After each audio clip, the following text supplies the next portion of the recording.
You know, when you are somewhere, it's very important to connect locally, to connect to the people who are there. If you come from another place, actually, if you come from the same place, it's also important. So what I did, because we're in Spain. We're in Spain, and I've never been in Spain before. So what I did.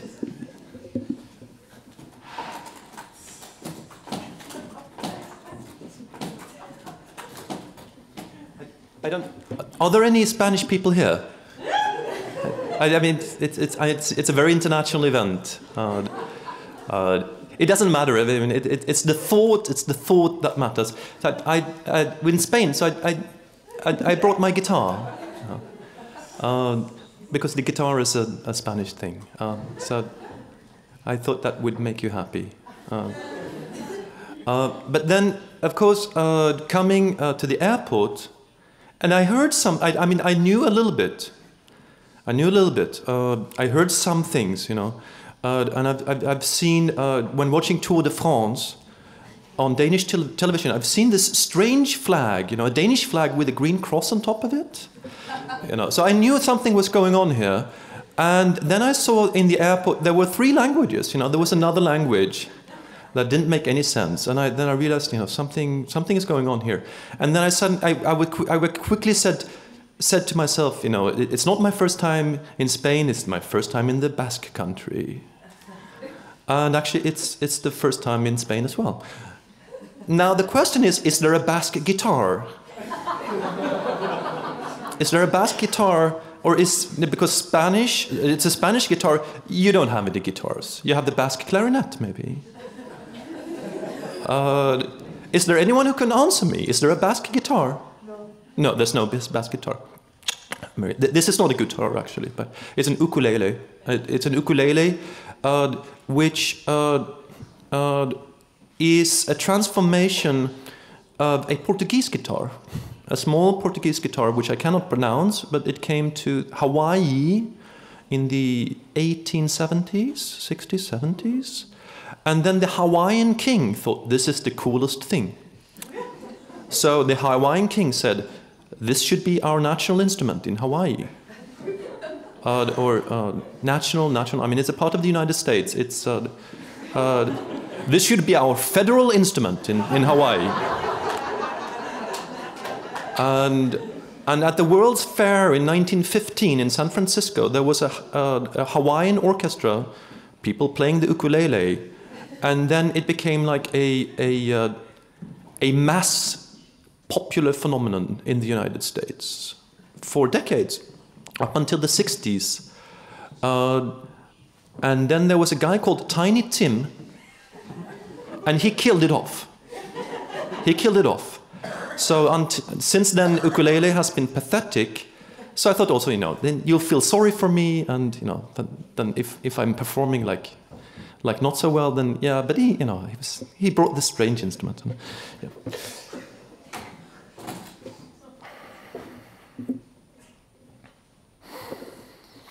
I heard on German radio the other day. I'm trying to learn German, so I might have gotten this wrong, but they said on German radio, Deutschlandfunk, that on the Bilbao football team, you only have Basque players. Like, it's not allowed to have other players.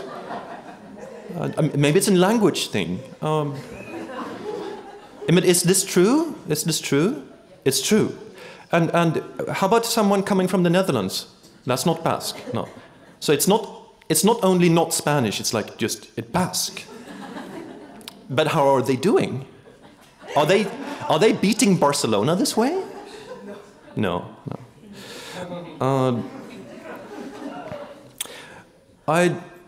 You know Peter Greenaway. I mean, you're intellectual people,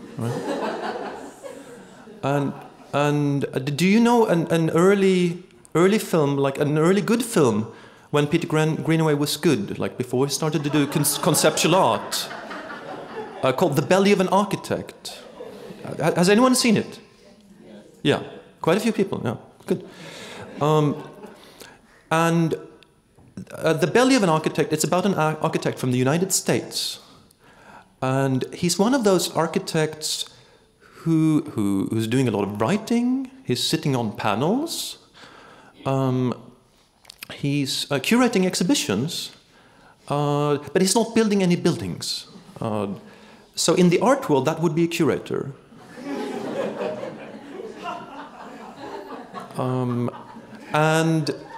And he's called Cracklight, a symbolic name. And Mr. Cracklight is in Europe, and he's a big fan of the French neoclassical proto-modernist architect Boulez, you know, who did the big sphere, or maybe he didn't do a big sphere. I like that Boulez actually didn't do very many buildings either, but he had ideas. Cracklight is going to organize an exhibition, curate an exhibition, on Boulez in Italy. And the film opens with a scene from a train, inside a train compartment. And it's a night train, and it's a private compartment, and Cracklight is in there with his wife. And it's a night train from France to Italy. And there's this a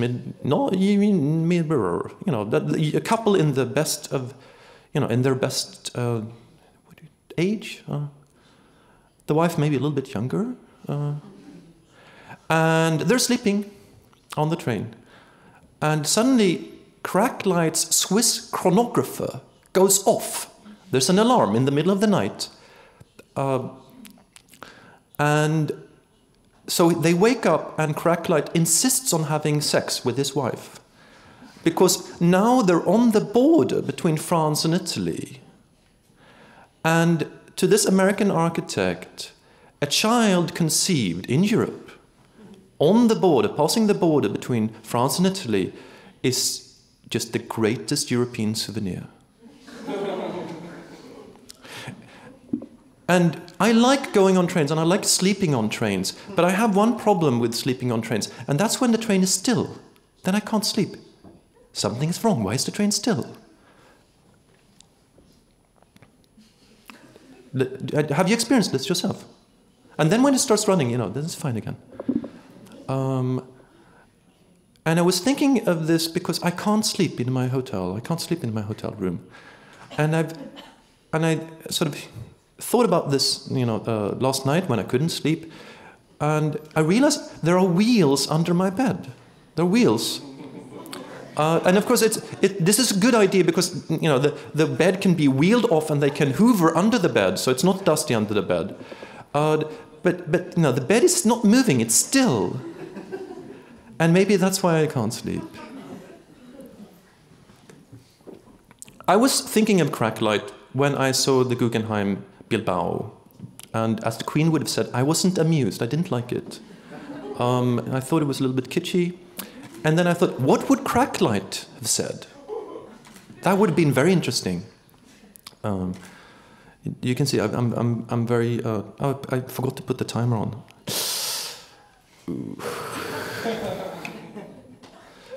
You know, it was Peggy Guggenheim. It was Peggy Guggenheim that got Clement Greenberg to really get interested in Jackson Pollock. And you know that Greenberg was very important for Pollock and the distribution of Pollock, so to say. But who got Peggy Guggenheim interested? Peggy got interested, and she asked Pollock to make a big mural in her apartment in New York. And then Pollock had seen, I mean, of course, Pollock, he saw everything. He'd seen Pollock, but he wasn't sure. He wasn't sure. But then he saw the mural, and then he saw something in Pollock. But who made Peggy Guggenheim interested in Pollock? Anyone knows? I mean, I'm not educated in this. I'm just an artist, and you're art historians. It was Pete Mondrian. It was Mondrian.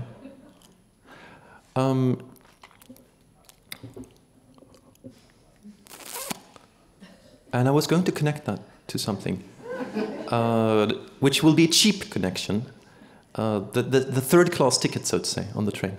And that is, I think, to me, both Pollock and I think this is one of the reasons that, you know, there's something similar with Pollock and Mondrian, and it's like, you know, it's really painting about space management. That's how I see it, and it's, you know, it's a different way of relating to space, but it's really relating to space. Mondrian, it almost looks like, you know, plan drawings for architecture. So I could imagine that, you know, Mondrian, you know, realized something is going on with Pollock, you know, relating to space in another way, but still. And I think that Mondrian could have been a great football coach, because you know that modern football, total football, comes from the Netherlands, and it's because Netherlands is very small, and the Dutch has, you know, learned, you know, in order to survive, to manage the little space they have.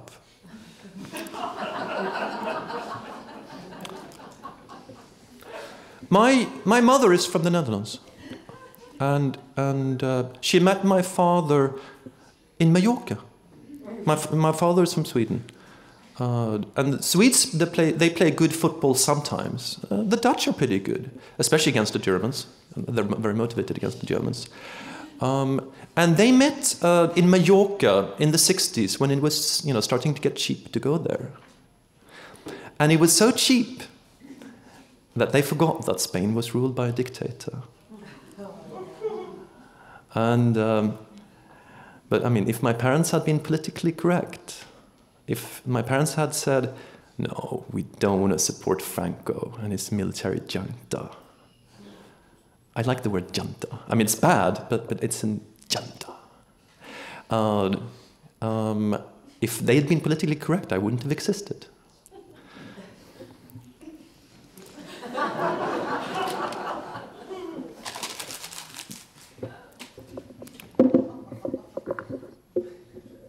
Now the serious part starts. The cable is...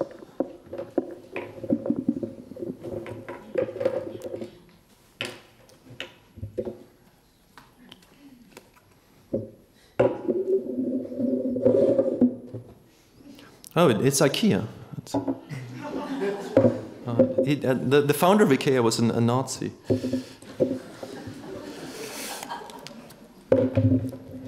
But they have a great publicity department, and now they're, you know, they've got shops in Israel also.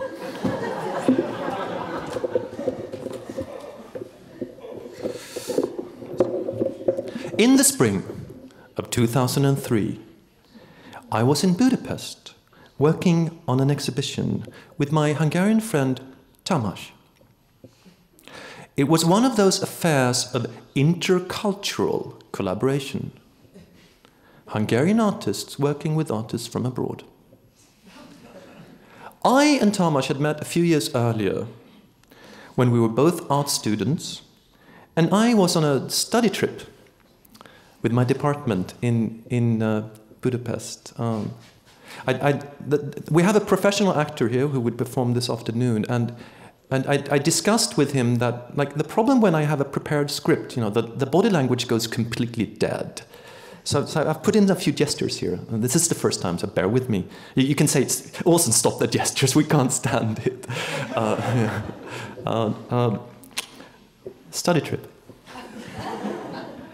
I studied at the Academy in Copenhagen, at the interdisciplinary department. And in Budapest, we met students from the interdisciplinary department there. Intermedia. One evening, the Copenhagen students showed work. And afterwards, everyone went to a bar. In the bar, Tamás came up to me, and he said that he'd liked my work and that he wanted to show me his hometown. I wasn't able to say anything about Tamás's work because I wouldn't see it until a few days later. And I didn't quite understand why Tamás wanted to show me his hometown. But I thought, why not? After all, I was in Hungary to see things. So the next day, we met in a cafe, and then we took a bus south, along the west bank of the Danube, for about an hour. And then we arrived in Dunajváros, a communist model town built for 50,000 people in the 50s, which once was called Stalinváros. We visited Tamás's mother in her apartment on number 1 Gagarin Square, where Tamás had grown up. And Gagarin had actually been there. And then we went for a walk around town. Dunajváros was built to house the workers of a big steelworks. And there were all the facilities a steelworking family would need, like schools, shops, hairdressers, and cinemas. There was even a public art gallery across from the town hall. I'm trying to illustrate the complex relation between art and politics with that sentence.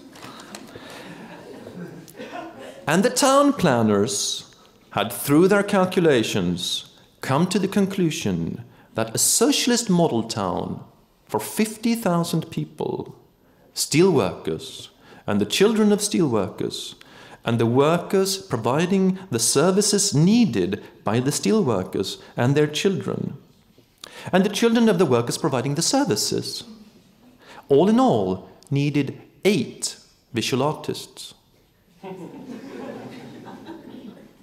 So in Dunajváros, they built 8 apartments with studios, thus constituting the Dunajváros artist part of the population to 0.016%.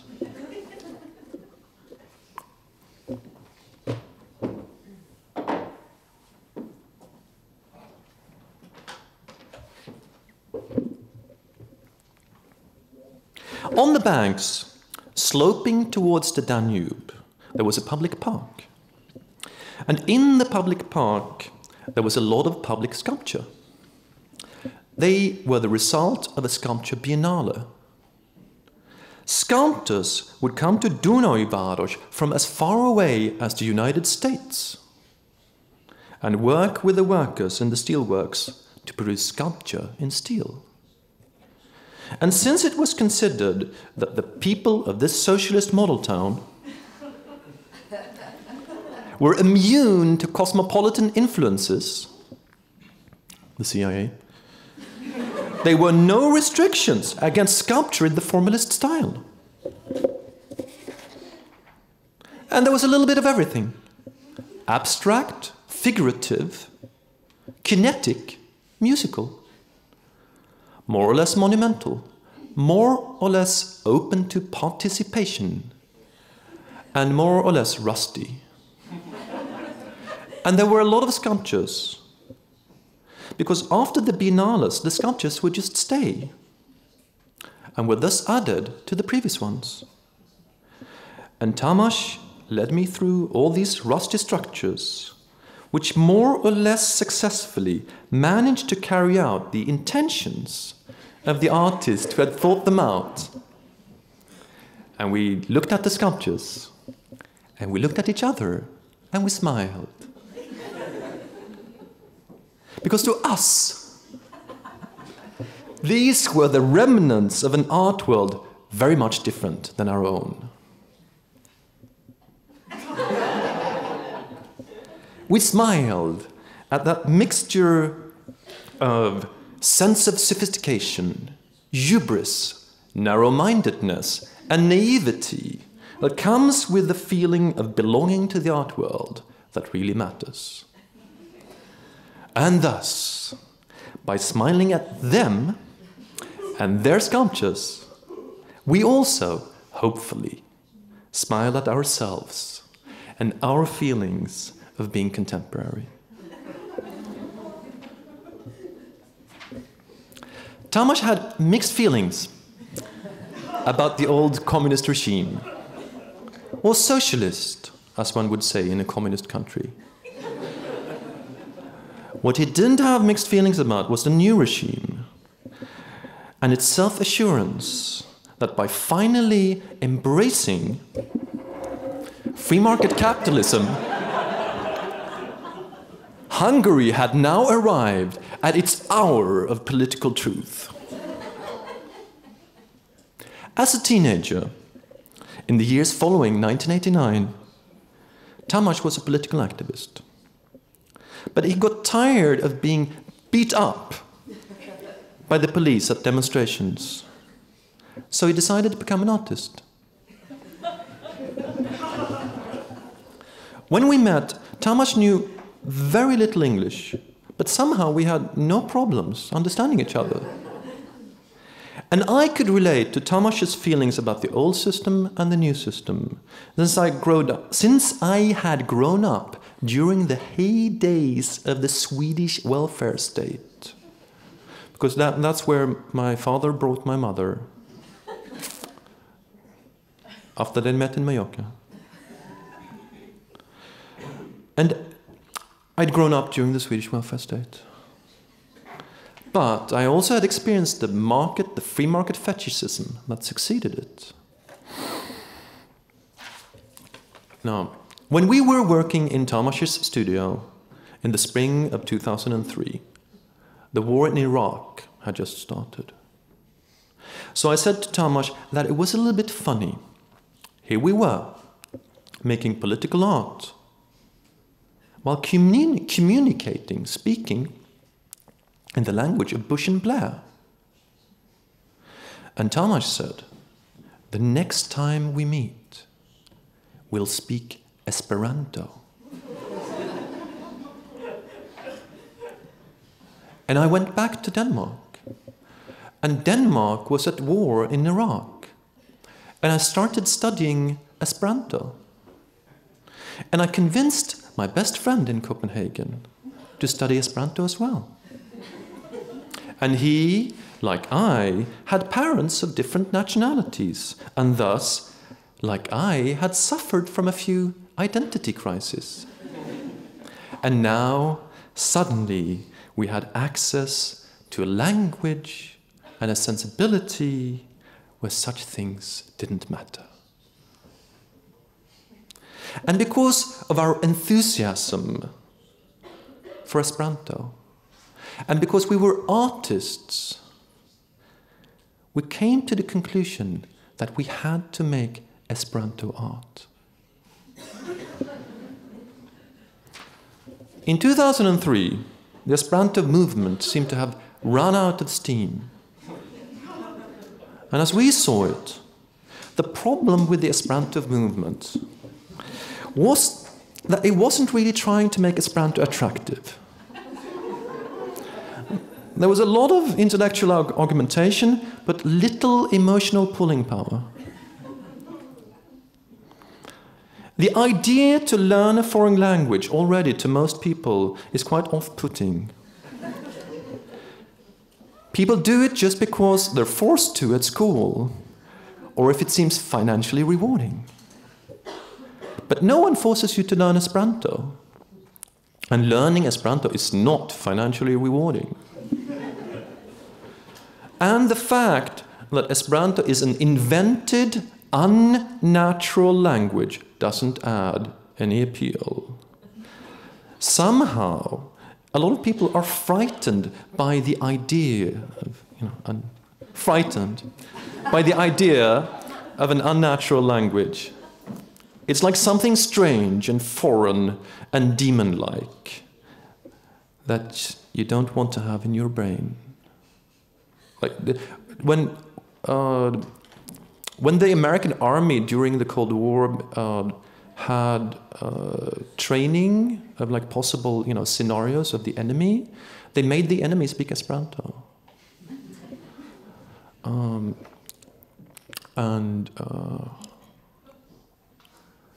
Stalin put Esperantists in work camps. Hitler did it as well. Not only work camps, but extermination camps. And it's sort of, you could imagine a Stephen King Esperanto book. right. And actually, I like King, and he's vastly underrated. But still, you know, the more early violin style. He's underrated, but a lot of people read him. Since Esperanto had a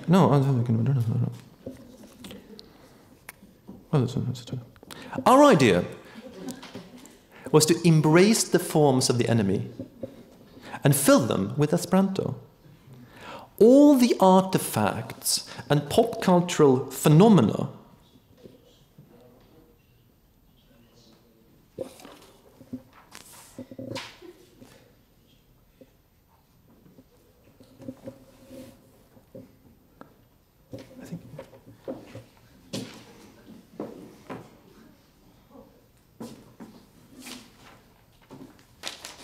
I started talking about Stephen King and then I'm completely confused. I'll back here.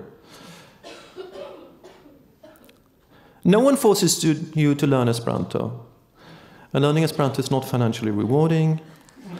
And the fact that Esperanto is an unnatural language doesn't add any appeal. Somehow a lot of people are frightened by an unnatural language. It's like something strange and foreign and demon-like that you don't want to have in your brain. So all in all, things were looking quite tough for the future of Esperanto. So far, so good. Our idea was to embrace the forms of the enemy and fill them with Esperanto. All the artifacts and pop cultural phenomena that people were used to get from Anglo-American capitalism, we would provide in Esperanto.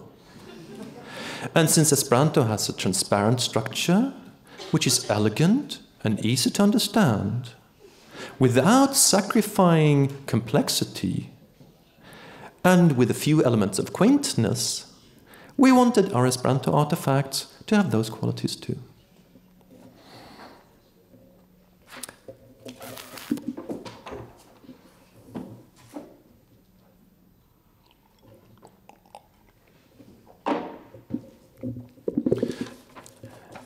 In the Esperanto movement, for the Esperanto movement, actually for everyone who's a thinking person, there's a difference between being international and non-national. And for a real hardcore Esperantist, you know, you're on the non-national side. Because the internationalist still accepts the system of nation state, and being a nationalist, you know, it's just like smoothing things out. In Iceland, there's a near monopoly on hot dog sausages, held by a meat company called SS.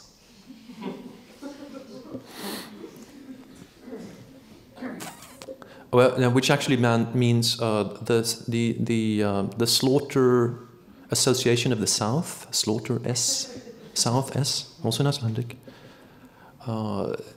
Sláturfélög Suðurlands. SS. There's a near hot dog monopoly held by SS. And they've managed to make the Icelandic hot dog into a nationalist symbol, selling their hot dog sausages under the slogan Íslendingar borða SS-pylsur. Icelanders eat SS hot dog sausages. And Icelanders are quite nationalistic because Iceland is a young and small nation. And for some reason, it's become a part of the ritual of celebrating the Icelandic National Day to eat SS hot dogs. And there's one special hot dog stand in the center of Reykjavik, which is like the classic place to go there. And I'm sure some of you have been there. Yeah? I have a friend who saw Bobby Fischer there.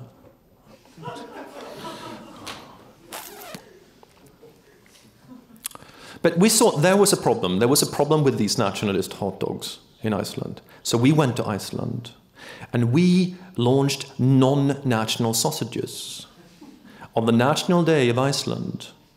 And the sausages were called kolbasoi sen limoi, sausages without borders.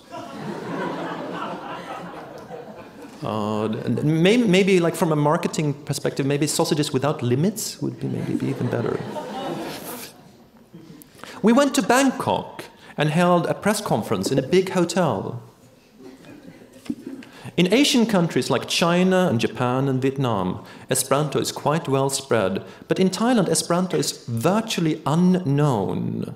So at the press conference, there was some uncertainty if we were a company, or diplomats from a marginal European country, or just strange.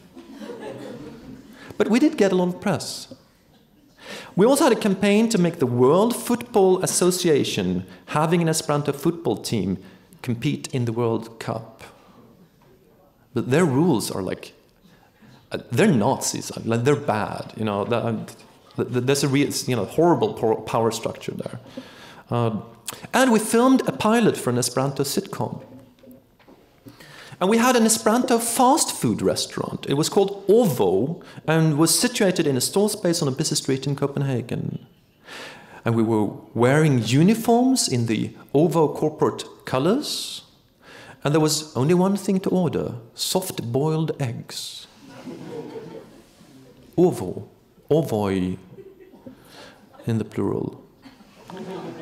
All eggs were boiled to order, and we were quite particular with boiling the eggs to the precise amount of softness.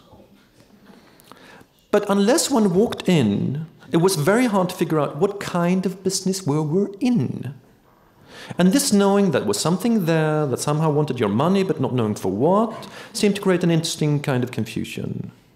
So people came in, we explained, and some actually ordered an egg.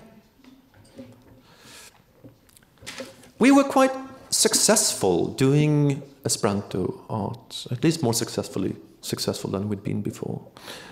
We were written about, televised, put on the radio, even German radio. We got grants, and we were contacted by curators. And I think all that happened because our project was easy to understand and quaint in a memorable way. And as one would say in the world of business, the branding was good.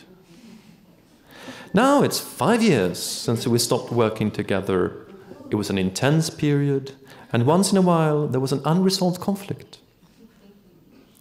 And finally, those added up into a violent breakup. So it was a little bit rock and roll.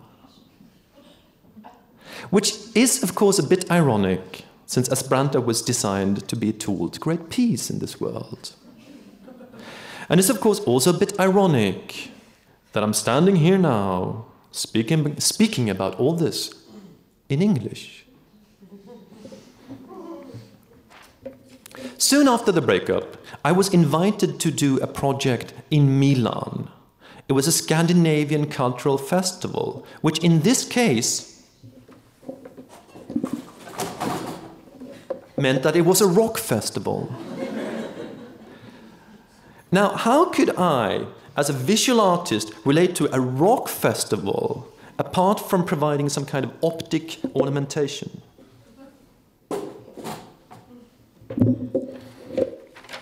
But since I, even at the early days, very early days at art school, saw myself as a conceptual artist, optic ornamentation was, of course, completely ruled out. I wanted to make something that worked along with the logic of an Italian Scandinavian rock festival. So I made a fictive Absolute vodka sponsor bar. After the Esperanto breakup, I was a bit worried about my artistic future. But if you're making advertisements for Absolute vodka, you're doing okay as an artist. So I made a fake Absolute Olof vodka advertisement, which I posted up all around the bar, which served especially composed cocktails named after famous speeches by the famous Swedish politician Olof Palme. And there were quotes from the speeches in the cocktail menu translated to the local language, Italian. And the waiters were wearing t-shirts with the Absolute Olof vodka logo.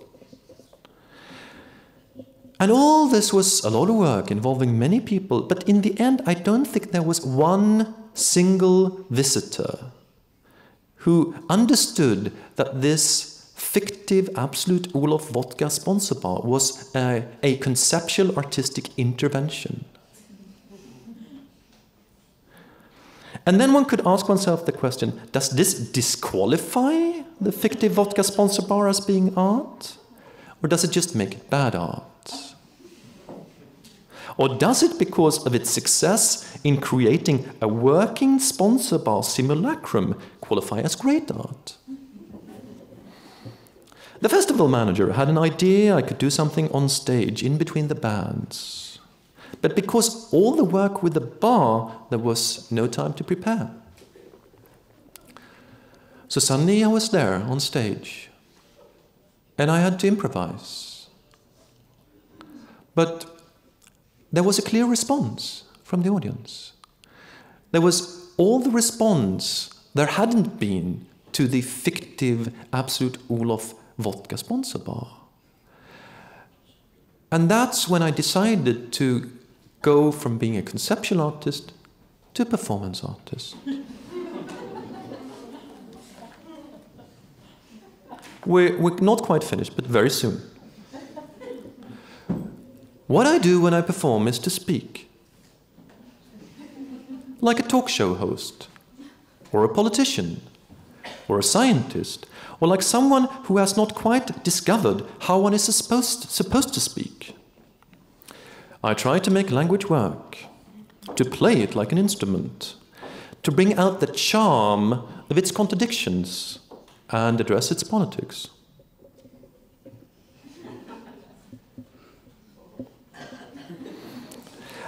And since speaking is only meaningful if there's someone there to listen,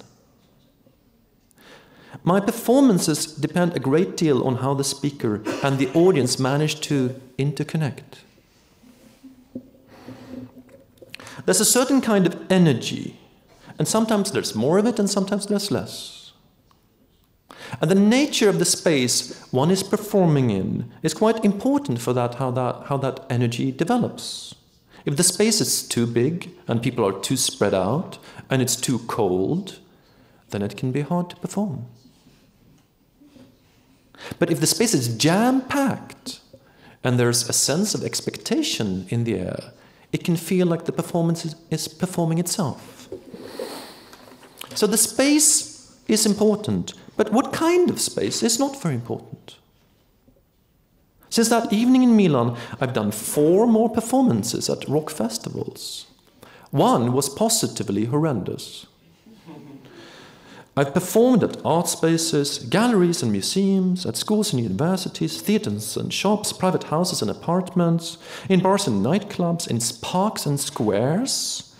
Once I performed in a Finnish comedy club. And I've even actually performed in an authentic Absolute Vodka Rock Festival sponsor bar. At the Roskilde Rock Festival in Denmark. 2 times even. And sometimes it's worked out well, and sometimes it's worked out less well. I've been in good form, and I've been in bad form. The audience has been in good form, and the audience has been in bad form. The circumstances have been good, and the circumstances have been less than ideal. And all these factors affect each other and combine in all kinds of different ways. But the question of being inside the white cube or being outside the white cube is to me not very important. Apart from the fact that most art spaces have horrible acoustics. Before taking my leave, I would like to propose an experiment. Imagine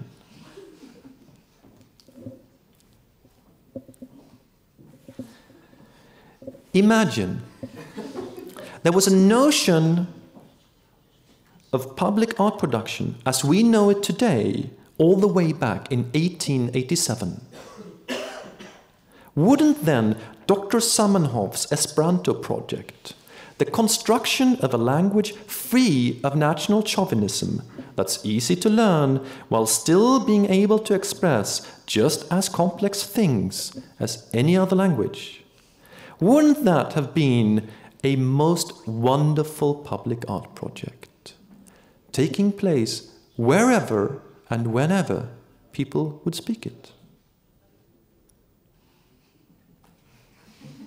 But of course, Esperanto is not art. But still, it's a great language. And the excitement and sense of freedom I had when I started to learn it can only be compared to the time when I, as a young art student, decided to do my first art project outside the white cube. And as Liam Gillick would say, it's easy.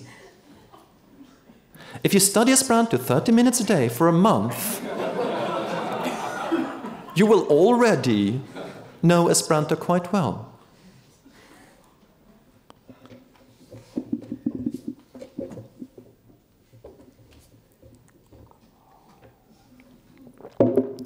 So the next time we meet, we'll speak Esperanto.